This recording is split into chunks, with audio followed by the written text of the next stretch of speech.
with the newsmakers and include you in the conversation via our toll-free number. We're here weekdays mornings at 10:06. We are AgriTalk.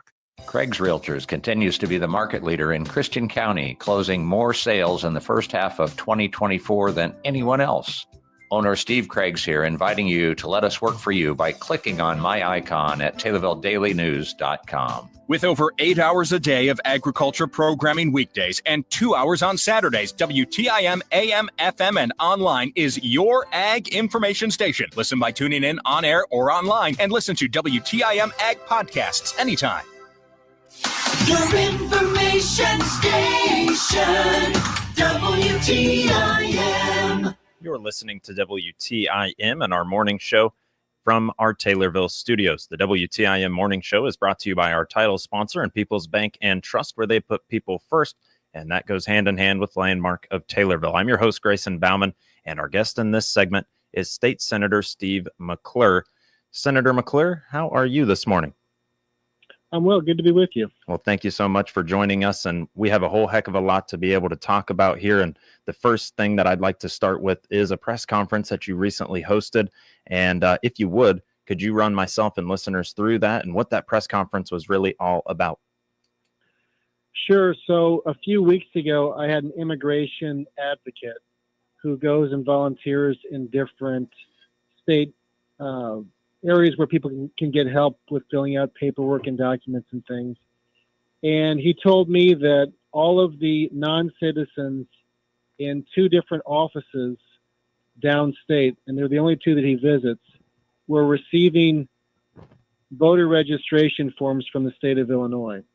And the way the forms were sent to each of the non-citizens, they were included in the packets that they have to fill out in order to receive benefits. Okay. And so you flip through page 1, you fill out, and then all of a sudden there's the voter registration form. And these forms are addressed to the county clerks where the non-citizens live. And so essentially you have the state of Illinois entrapping non-citizens so they can get them to vote.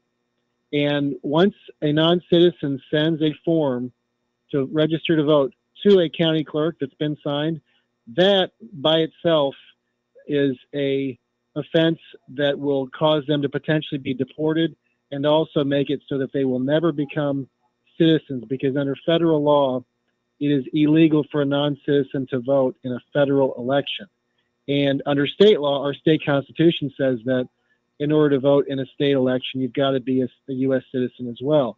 So you're also committing a perjury, because on the form, if you provide false information on the voter registration form, that's a felony as well. It's perjury. So really, the state of Illinois has been giving billions of dollars of benefits to non-citizens for free health care, stuff that our own citizens are not eligible for. And people have been asking the question, well, why would they do this? Why would they do this? Well, now we're finding out that they are passing out voter registration forms to these very people that they're giving tons and tons of money to. So it's pretty crazy to think about that. And so I filed a bill, and myself and the Sangamon County Clerk, Don Gray, held a press conference where we went through kind of what's been going on. Okay. And what the bill says is that anybody who registers to vote in the state of Illinois has to be checked by the county clerks to see that they're eligible to vote.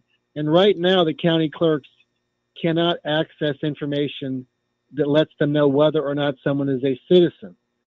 So it says that the state's Secretary of State office has to create a database that's secure for the county clerks to get into to verify citizenship before they register anybody to vote.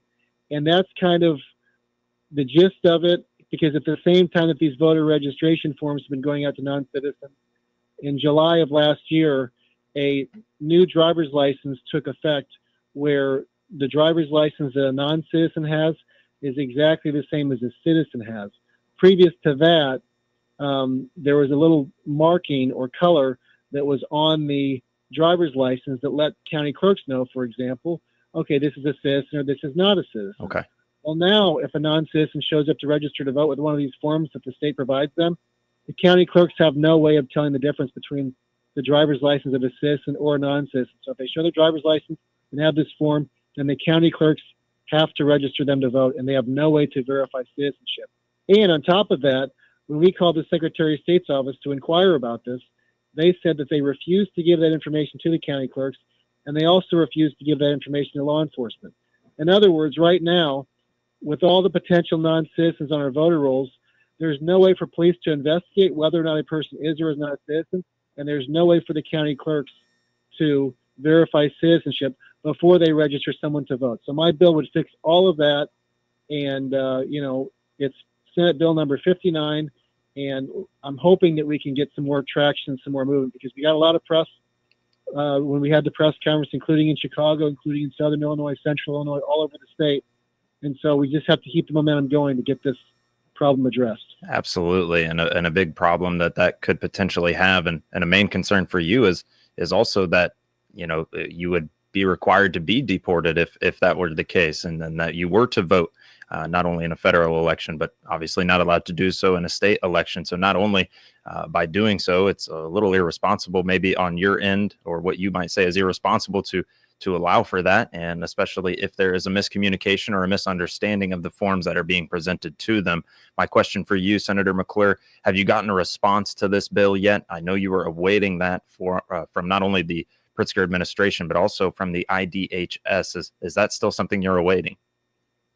Well, at the moment, the Secretary of State's office is the only one that's kind of gotten back to us, and they said they're going to be against my bill.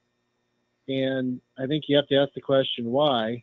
And keep in mind that the Secretary of State was the one promoting these new driver's licenses so that they can't tell, so the state can't tell who is or is not a citizen. So I think in the Pritzker administration has essentially ignored my bill thus far. And I think that's telling. I think both what the Secretary of State said and what the Pritzker administration has failed to say is telling, because it's obvious that they want these people to vote. And that's why they're spending all this money to give them so many benefits. And so they don't want to verify citizenship to vote. And remember, these are the exact same people that just a few years ago were talking about foreign election interference.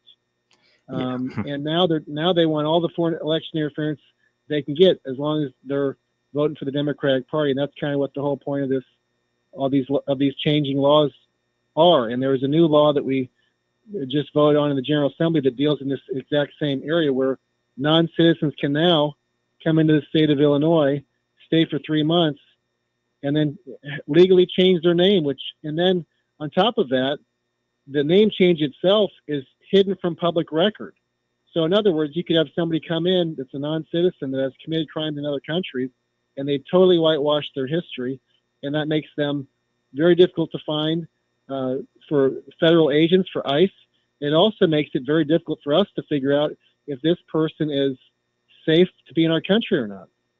Well, and the concern there is then for the public and its safety. And I guess the other thing, did they have a front for that bill? Was there something that they said was, this is the real reason for it?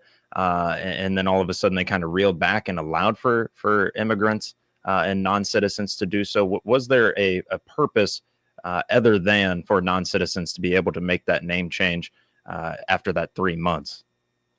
Yes, the original purpose of the bill, the sponsor said, was for transgender people to change their name, and that was kind of the initial bill, and then it expanded to non-citizens, and It just turned into this huge mess. And I mean, the whole thing was a mess initially, but the mess expanded.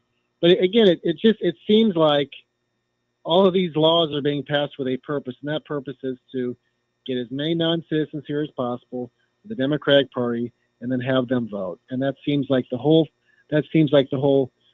plan here, because Illinois is losing population. Yes. And if you look at, in fact, the most recent presidential election, Donald Trump got more votes in the state of Illinois for his reelection than J.B. Pritzker got in the state of Illinois for his reelection. So the Democrats are losing people and losing voters.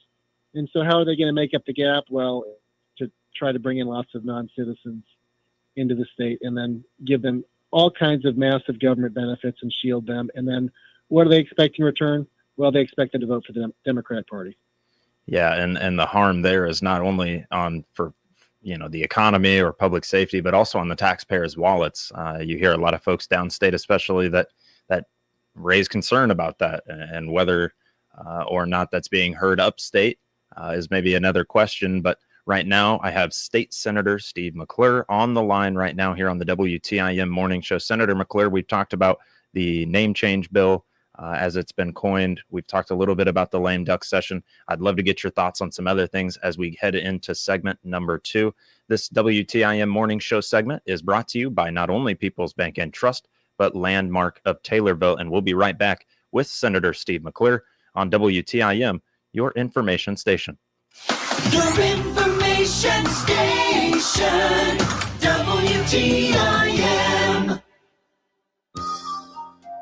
People's Bank and Trust, where they put people first, are proud to continue their long-standing sponsorship of honoring Taylorville High School Students of the Month on WTIM's many platforms on AM, FM, and streamed online, and on WMKR Genuine Country 94.3. Hello, my name is Liam Lyon, and I'm Taylorville High School's Junior Student of the Month. My parents are Samantha Barnett and Jesse Lyon. Extracurricular activities, and I just kind of work for a construction company. Interest in hobbies, history, spending time with my family, driving my truck, and studying some plasma physics here and there. Future plan is to go to college and get my degree, then go work for my family's handyman service. Favorite subjects, history, and math. Math is just a very utilitarian subject. People's Bank and Trust, where they put people first, salutes these great Taylorville High School students on this honor and wish them the best in their future. People's Bank and Trust, member FDIC. Hi everyone, Nicole Patrick here, your new local country financial representative at 917 West Bresser in Taylorville. I'm proud to recognize the Tornado student athletes that represent our community by being the exclusive sponsor of the WTIM Nicole Patrick Country Financial Player of the Game. During Tornado sports broadcasts this school year, WTIM announcers will select a player at the end of each game who will receive a certificate for being named our Player of the Game. Good luck to all the teams this season, and go Tornadoes! Shop local first.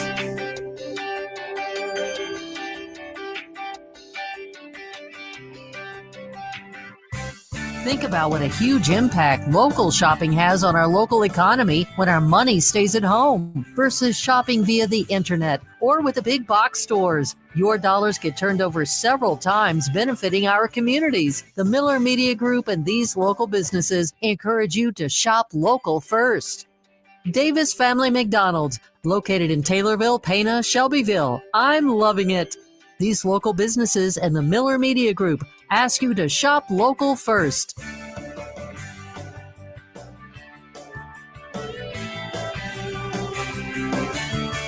Shop local first. All across the area, shop here first. Whether it's the Bailey Park Adult Community or the Hillcrest Park for all ages, both in Taylorville, they have a place for you and your manufactured home. Bring your own, or they'll sell you one. Find out more by clicking their icon at TaylorvilleDailyNews.com. The Shelby County Economic Development Corporation is here to help your business grow, fostering success, attracting investment, and building a stronger community. Learn more today at TaylorvilleDailyNews.com. Your information station, WTIM. You're listening to WTIM, your information station. And this next part of our first segment of the WTIM Morning Show is brought to you by People's Bank and Trust, where they put people first, and Landmark of Taylorville. Again, I'm your host, Grayson Bauman, and our guest in this segment is Senator Steve McClure. Senator McClure, we've talked quite a bit about the name change bill, the lame duck session, and a press conference in which you held about a new bill that you are looking to not only just get some information on and get some responses on, but also to make its way through the new General Assembly, I would assume. And if we could we talk a little bit about that 104th General Assembly and what you've seen from it so far? Sure. So we had our inaugural ceremony where the governor comes and all new members of the Senate and those members that were on the ballot and were reelected got sworn in.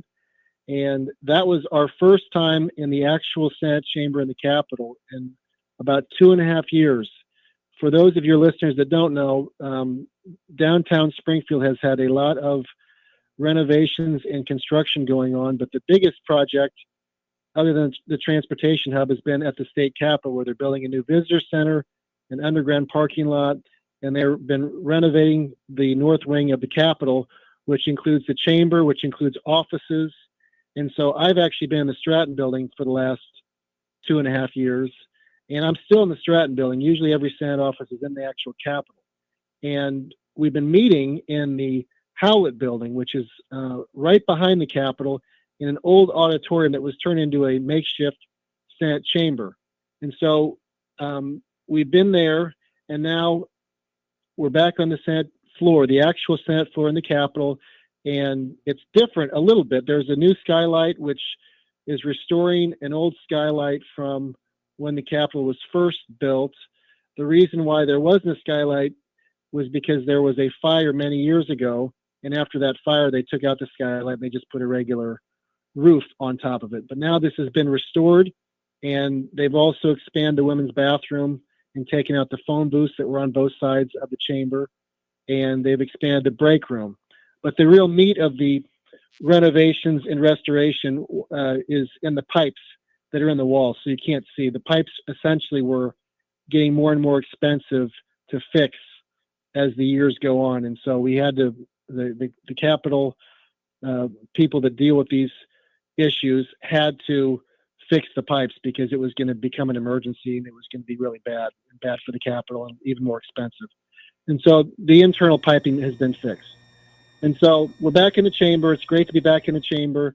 And now it's a lot easier for us to hear each other speak, because actually in the temporary chamber, there was an issue with the acoustics of it. And so it was kind of, you'd be debating somebody on the floor, and it would be difficult to understand what they were saying if they spoke too quickly and things like that. So we're back in the chamber, which is fantastic. And I think we're going to be back in our actual offices sometime between June and October of this year. So it's kind of almost coming to an end, all these renovations, and it certainly feels like it's taken a long time to get them done. But I certainly appreciate all the men and women that have put so much hard work into keeping our Capitol safe and secure, and also up to date with our plumbing and everything else. Sure.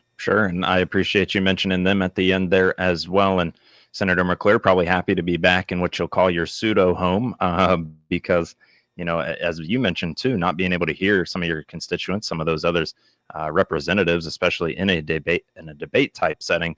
I could see where that could pose some problems for all of you there. And so we're talking a little bit about that swearing in of the General Assembly. And before we let you go, Senator McClure, we've got about 2 minutes here.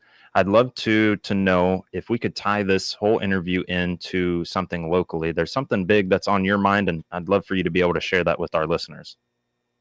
Sure. So we are approaching the bill filing deadline, which will be February 7th, where I've got to file all my new pieces of legislation by then in order for them to be voted on and for them to move this spring session. And one of the bills I am working on is a bill involving an incident that happened in the Taylorville area, where there was a young girl who was a student who was sexually assaulted by an older male student.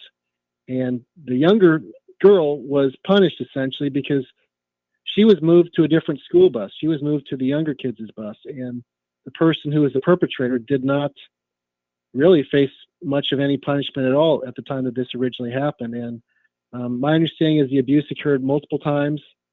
And so it's a horrible situation. And so we looked into what we could do with this situation to try to ensure it doesn't happen again.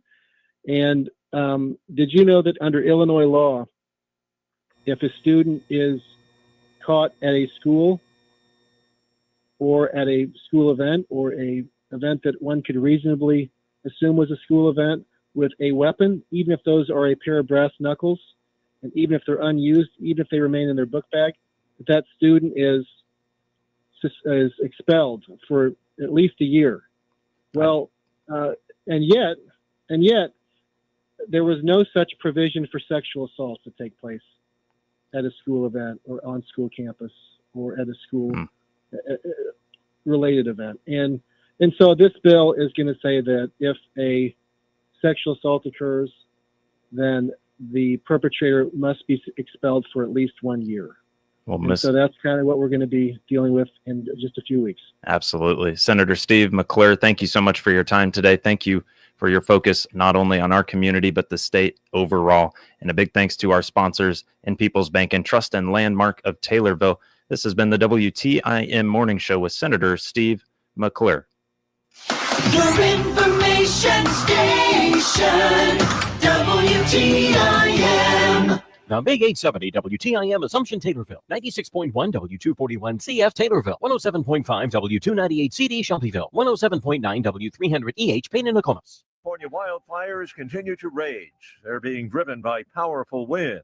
This is really just the last push here of these winds here today, and hopefully if we can get through today, we're going to have some better conditions for late week, and especially into Friday and Saturday. Todd Hall of the National Weather Service. The fires have claimed as many as 12,000 buildings, including many homes. The fire death toll stands at least 25. Another round of Senate hearings today for President-elect Trump's cabinet nominees, including Attorney General nominee Pam Bondi, Defense Secretary nominee Pete Hegseth before the Senate Armed Services Committee yesterday. The Department of Defense under Donald Trump will achieve peace through strength. And in pursuing these America First national security goals, will remain patriotically apolitical and stridently constitutional. Hegseth denied